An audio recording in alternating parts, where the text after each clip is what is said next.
ఇప్పుడు మనం మరో బ్రేకింగ్ చూస్తున్నాం. భద్రాద్రి కొత్తగూడెం జిల్లాలో మావోయిస్టులకు వ్యతిరేకంగా పోస్టర్లు వెలిశాయి.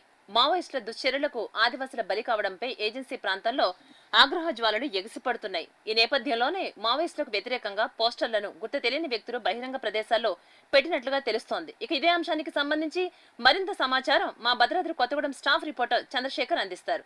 Good evening Chandrashekar. Good evening madam.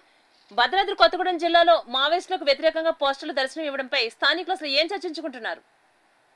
Madam, Bhadradri Kothagudem జిల్లా భద్రాచలంలో అంటే గతంలో ఎక్కువగా చర్ల ఆ ప్రాంతాల్లో ఈ యొక్క మావోయిస్టులకు వ్యతిరేకంగా కానీ మావోయిస్టులు కానీ పోస్టర్లు వెలుస్తూ ఉండేవి.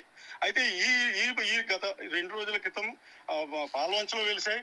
ఆ తర్వాత ఇప్పుడు భద్రాచలం నడిబొడ్డు అయినటువంటి కూరగాయల మార్కెట్, గొల్ల బజారు, అలాగే ప్రధానమైన సెంటర్లో ఈ మావోయిస్టులకు సంబంధించి వ్యతిరేక పోస్టులు వెలవడంతో కొంచెం ఈ గిరిజన ప్రాంతంలో ఉన్నటువంటి వాళ్ళు కొంచెం ఆందోళనకు గురవుతున్నారు. అంటే ఎప్పుడు ఇట్లా మావోయిస్టు పత్రాలకు వ్యతిరేకంగా ఎప్పుడు వెలవలేదు.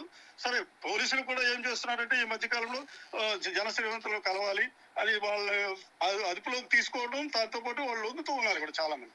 సరే, ఏదేమైనా ఇప్పుడు మాత్రం మేడం ఇక్కడ ఉన్నటువంటి వారు ఈ కరపత్రాలు చూసి కొంచెం ఆందోళన అయితే వ్యక్తమవుతుంది, కొంచెం చర్చ కూడా జరుగుతుంది మేడం. ఓకే, అలాగే పోలీసులు ఏమైనా స్పందించారంటారా, లేకుంటే ప్రజా సంఘాల నేతలు అసలు ఏం చెప్తున్నారు?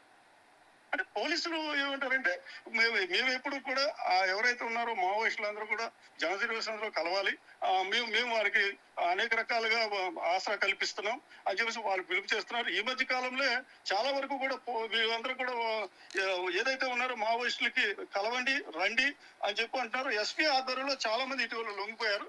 సరే, ఏదేమైనా పోలీసులు దీనిపై ఇప్పటి వరకు ఏం స్పందించట్లేదు madam. Okay, right Chandrashekar. Thank you madam.